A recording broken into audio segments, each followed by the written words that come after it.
Hey guys, good morning and welcome back to my channel. सुबह के बज चुके हैं 8:15 और काम शुरू हो चुका है। आज टिफ़िन में जाएगा वाल और पापड़ी का साग। आपके वहाँ क्या बोलते हैं मुझे पता नहीं है, लेकिन हमारे गुजरात में इसको वाल और पापड़ी बोलते हैं, जो मैं आलू और एक बैंगन डाल के बनाऊँगी। मैंने तेल के अंदर वो अजवाइन जो आता है उसको डाल दिया है, जिससे ये वाल और पापड़ी सब लोग ऐसा बोलते हैं ये गैस हो जाता है इससे, लेकिन मुझे भी पता नहीं है। लेकिन बोल रहे हैं तो लॉजिक उसका एग्जैक्टली मुझे पता नहीं है, लेकिन मैं डाल रही हूँ अजवाइन। तो ये सब्ज़ी में डालनी चाहिए, सब ऐसा बोल रहे हैं तो। और आलू काट के ही मैंने रखे, तो अब सिर्फ झोंका लगाना है और सब मसाले तो मैं ऊपर से डालूँगी। ये वाल और पापड़ी बोलते हैं, ऐसे ही उसके अंदर बीज आते हैं, ऊपर से जो छिलका होता है वो कोई कोई डालते हैं, कोई कोई नहीं डालते। सुबह सुबह में उठ के टिफ़िन बनाना कभी कभी बहुत अच्छा लगता है और कभी कभी मुझे बिल्कुल भी अच्छा नहीं लगता है। जब आरिज़ उठ जाता है तो पूरा शेड्यूल हिला देता है सुबह सुबह में। मम्मी आटा वाटा तो गूंद के ही रखते हैं, सिर्फ मुझे आके रोटी पकानी होती है।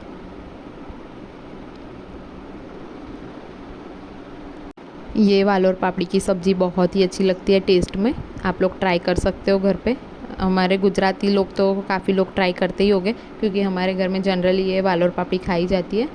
टमाटर का दाम बहुत बहुत बहुत ही बढ़ गया है। अभी 120 के 140 का किलो है, अभी शायद 150 रुपये किलो है। हाँ, तो 150 रुपये किलो है। तो हम छोटे छोटे ही ला के डालते हैं, जो 2 या 3 यूज़ करते थे उसकी जगह पे सिर्फ एक ही टमाटर अब डालते हैं। जब कम हो जाएगा दाम तब वापस से हम खाना वैसे ही शुरू कर देंगे। ये मैंने लहसुन और अदरक की पेस्ट डाल दी है, जो हम पीस के ही रखते हैं सुबह टिफ़िन के लिए। हर रोज़ मुझे ऐसा उसको पीसना अच्छा नहीं लगता है, तो हम लोग पूरे हफ्ते का ऐसे पीस के रखते हैं।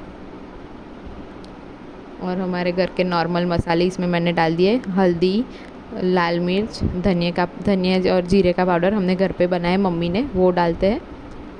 और लाल वाली मिर्च और साथ में नमक डाल के उसको अच्छे से मिक्स कर लेंगे।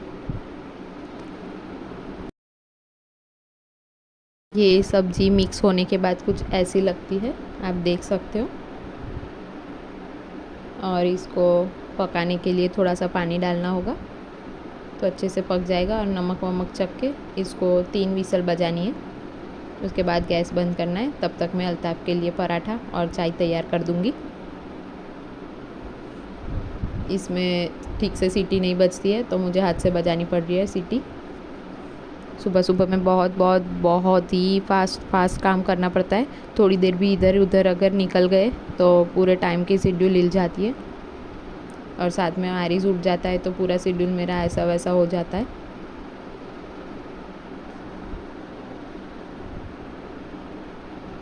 अल्ताफ़ को थोड़ा सा ब्राउन ब्लैक जैसा पराठा चाहिए, उनको वाइट नहीं चाहिए, तो उनको अच्छे से सेक के देना पड़ता है। अल्ताफ़ नीचे आएंगे तब तक मैं चाय भी उनकी बना के रख दूँगी। तो चाय और पराठा, उनको थोड़ी सी ठंडी चाय चाहिए। साथ में टिफ़िन की भी रोटी बनाना शुरू कर दूँगी, और फिर किचन भी क्लीन हो जाए, उसकी वजह से साथ में सब काम लगे रहते हैं। और कोई बुरा माने या ना माने, मैं चाय पे जब ध्यान नहीं देती तो चाय मेरी बहुत बुरा मान जाती है। देखो, मैंने उसके ऊपर ध्यान नहीं दिया तो ये निकल के पतीले में से बाहर आ गई है। तो उसके ऊपर कंटिन्यू ध्यान देना पड़ता है। भले ही घर में किसी पे ध्यान ना दूँ, लेकिन चाय पे तो मुझे खास करके ध्यान देना पड़ता है। दूध और चाय उबल के मैं ध्यान ना दूँ तो उनको बुरा लग के बाहर आ जाते हैं वो लोग, मुझे देखने के लिए कि ये क्या कर रही है। सब्ज़ी मेरी पकी नहीं थी, इसकी वजह से मैंने कुकर वापस से रखा है गैस पे। तब तक मैं साथ में रोटी पका रही हूँ।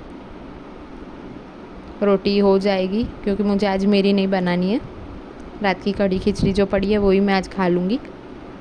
तो सिर्फ अल्ताफ़ के टिफ़िन की बना दूँगी रोटी, वरना मैं जनरली मेरी और अल्ताफ़ की साथ में ही रोटी पका लेती हूँ। मम्मी को गरम खाने के लिए चाहिए रोटी, तो मम्मी दोपहर में पकाते जब वो खाने बैठते तब। बचा हुआ आटा जो है वो मैं फ्रीज़ में रख दूँगी, तो दोपहर में वापस से निकालेंगे आरिज़ और मम्मी और पापा की रोटी बनाने के लिए। तब तक ये सब अब सामान ये जो सामान मतलब कि ये जो बर्तन पड़े वो समेट लूँगी। ये अल्ताफ़ के टिफ़िन के 4 डिब्बे होते हैं, चारों 4 को मैं अच्छे से भर देती हूँ। एक में फ्रूट, एक में फरसान, एक में सब्ज़ी रोटी और साथ में 2 खजूर और 2 बादाम भेजती हूँ टिफ़िन में। खजूर खाने में बहुत हेल्दी रहती है और बादाम भी खाने में हेल्दी रहती है। ये टिफ़िन हमारा रेडी हो चुका है। सिर्फ टिफ़िन फटाफट से सुबह होना चाहिए, वरना काम तो होता रहता है। फिर टिफ़िन निकलने के लिए रेडी हो चुका है अल्ताफ़ के साथ। बैक टू बैक काम रहता है सुबह में। टिफ़िन जाने के बाद तुरंत ही मुझे किचन क्लीन करना होता है, उसके बाद झाड़ू पोछा होता है, फिर आरिज़ उठता है तो उसके पीछे लग जाना होता है। मैं नाइट में पुराने वाले लोअर टी शर्ट पहनती हूँ, जिससे सुबह में काम होता है। तो टी शर्ट वी शर्ट गंदी होती है तो कोई प्रॉब्लम नहीं होती है। वो टी शर्ट तो थोड़े दिन में निकल भी जाती है, तो फिर टेंशन नहीं रहता है। वरना नए नाइट सूट खरीदने का मुझे बहुत शौक़ होता है, लेकिन सुबह में कपड़े बहुत ज़्यादा बिगड़ जाते हैं, तो मुझे अच्छा नहीं लगता है। फिर नीचे का झाड़ू पोछा बाकी है, लेकिन ऊपर का आज मैंने पहले कर दिया है। तो फटाफट पहले आरिस जब ऊपर रहता है तो ऊपर का झाड़ू पोछा जल्दी जल्दी हो जाता है। उसको मैंने बेड पे पापा के साथ बिठा दिया है, तब तक मैंने झाड़ू पोछा कर लिया। वो 2 दिन से बहुत ज़्यादा परेशान कर रहा है, तो काम में मुझे सब लेट होने लगा है अब तो। वरना मुझे 10:30 को ऐसा होता है कि झाड़ू पोछा हो जाना चाहिए, लेकिन कोई बात नहीं, बच्चे के साथ कुछ ना कुछ लगा रहता है तो चल जाता है। झाड़ू पोछा करना मेरा पैशन है, वो मुझे बहुत अच्छा लगता है झाड़ू पोछा करना। मुझे बर्तन धोना अच्छा नहीं लगता है, वरना बर्तन तो धो लेती हूँ ऐसे जनरली, लेकिन मुझे अच्छा नहीं लगता है। मैं नहा वहा के फ्रेश हो गई थी झाड़ू पोछा करके ही। मैं जैसे ही नहा के निकलती हूँ मुझे तुरंत ही खाने का चाहिए, तो पहले मैं जो रात की कड़ी खिचड़ी पड़ी है वो गर्म कर लूँगी फटाफट से और खाने बैठ जाऊँगी। तब तक आरिस खेल रहा है, वरना वो थोड़ी देर में वाइब्रेट हो जाता है, आरजू आरजू चिल्लाने।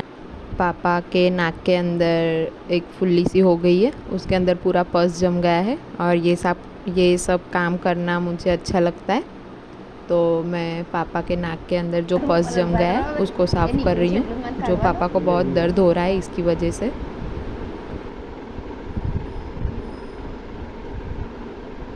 मुझे ये सब काम करने में कभी भी चीड़ नहीं आ रही है, तो मैं अपने शौक़ से ही करती हूँ। मुझे कोई कंपलसरी नहीं है कि तू करके दे, लेकिन मुझे अच्छा लगता है तो मैं करके दे रही हूँ उनको। और मैंने ड्रेसिंग अच्छे से कर रहा तो फिर उनको जल्दी ठीक भी हो जाएगा। नाक के ऊपर थोड़ा गर्म पानी का कपड़ा करके रख दिया है, जिससे उनको थोड़ा सा जो पेन हो रहा है उसमें आराम हो जाएगा। पापा दवाई भी लेके आए, लेकिन पेन उससे बढ़ रहा है, जो पक रहा है उसकी वजह से, तो उनको ज़्यादा प्रॉब्लम हो रहा है। तो मैं अच्छे से ड्रेसिंग वेसिंग करके 2-3 दिन में पापा को ठीक ही कर दूँगी। तो अगर आप घर पे ड्रेसिंग ऐसे कर रहे हो तो गर्म पानी के अंदर डेटॉल 1 डिब्बी डाल दे, ढक्कन भर के पूरा, तो उससे जम्स फ्री रहेगा, तो फटाफट से वो साफ़ भी हो जाएगा डेटॉल की वजह से, और जम्स भी नहीं लगेंगे, आपको भी नहीं लगेंगे और जो पेशेंट होता है उसको भी नहीं लगेंगे।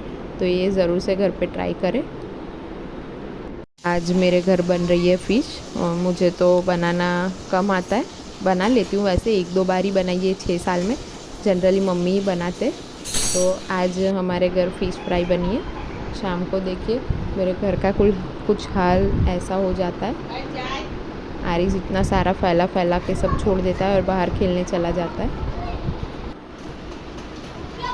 ये देखिए रात के वक्त खाने के बाद सब बच्चे बाहर आ जाते हैं, और आज बारिश भी नहीं हुई है तो रोड वोड सूखा हुआ है। आरिस जहाँ भी खेलता है कंटिन्यू उसके पीछे कोई एक लगा रहता है हमारे चारों में से, क्योंकि कहीं ना कहीं कुछ उल्टा सुल्टा ही करता रहता है, वो ठीक से कभी खेलता नहीं है।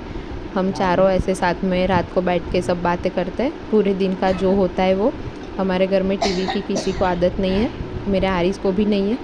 और साथ में आरिस चने चबा रहा है, और पूरे फिर पॉटी में निकालेगा अक्खे चने, वो चबा के ठीक से नहीं खाता है। तो इसी के साथ मेरा वीडियो एंड करती हूँ, मिलते हैं नए व्लॉग में।